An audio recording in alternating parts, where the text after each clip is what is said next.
Na aula de hoje falaremos ainda sobre artes cênicas no Renascimento.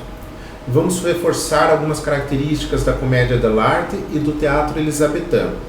Também citar alguns dos principais escritores desse período, nomes estes que estão presentes no dia a dia da nossa formação acadêmica e do nosso universo de literatura. Acompanhando o quadro, podemos perceber características de cada linguagem cênica do período do Renascimento.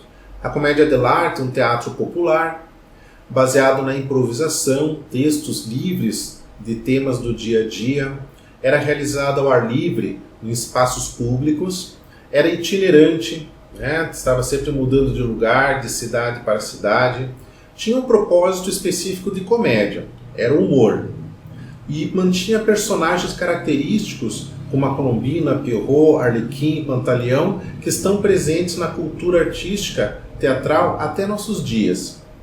Importante, as mulheres não atuavam nessa época, então os papéis femininos eram feitos pelos homens também. E esse tipo de teatro, por ser improvisado e dar liberdade ao ator no aspecto da criação, ele influenciou muito o teatro dos nossos dias. Já o teatro elisabetano, é importante marcarmos o nome de William Shakespeare, pois ele passará a utilizar textos previamente elaborados. Ele, como escritor, vai elaborar esses textos. Esse formato deixará para trás a característica da improvisação, tão forte na comédia dell'arte. Outros temas serão incorporados às histórias do dia a dia das pessoas, influenciados pela mitologia, pela Idade Média, pelo próprio Renascimento. O aspecto exclusivo de comédia que até então havia na comédia dell'arte será complementado também com a tragédia, dando um caráter de história com começo, meio e fim, um aspecto novelesco.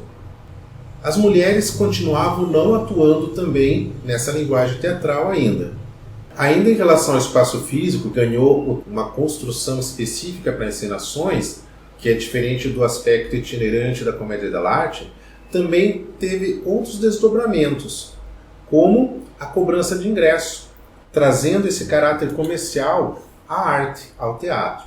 Apesar disso, na época os ingressos eram baratos, alcançando todos os públicos, todas as faixas sociais.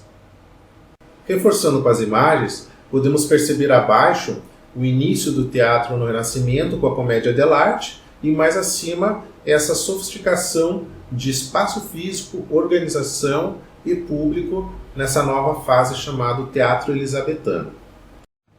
Falaremos agora sobre alguns dos principais escritores desse período. É importante relacionar, ainda que brevemente, alguns nomes e obras, pois eles estão presentes na literatura atual. Como citamos anteriormente, temos em William Shakespeare uma referência desse período, pois ele retrata na sua obra a condição humana, que é uma característica do Renascimento. Também em seus textos ele vai além da comédia, tornando eles mais poéticos e também dramáticos, mais complexos e rebuscados. Como podemos ver nas citações, trata-se de valores humanos, traição, vingança, moralidade, amor. Outro nome é Ludovico Ariosto.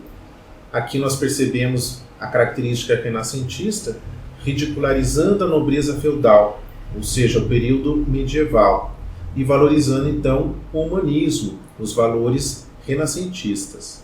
Gil Vicente, aqui um escritor português, existe uma característica diferenciada nele porque, como está citado no texto, autor eclesiástico. Então ele tem uma influência religiosa, católica, mas ele também vai ao longo da sua história mudando seu perfil artístico, que em outro momento seria interessante estudar mais detalhadamente isso. Mas a sua característica era essa mistura de eclesiástico, mas também fazendo sempre sátira aos costumes da sociedade da época. Miguel de Cervantes, autor de Dom Quixote, também característica desse período renascentista.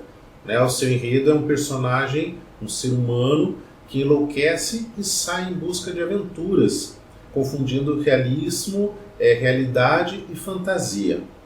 E por último, fazendo referência ao Brasil, temos José de Anchieta, padre que vai fazer essa função literária, teatral, no início da nossa história, na descoberta do nosso país.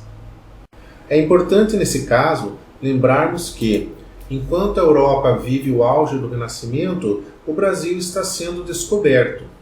Os portugueses vêm para cá, José de Anchieta vem para cá, mas os portugueses ainda têm um vínculo muito forte com a Igreja.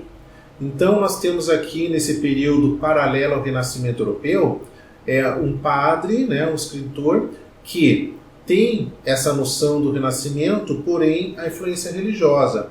Então teremos aqui um direcionamento das artes para a função religiosa de catequização, como se fosse um pensamento talvez medieval num período renascentista.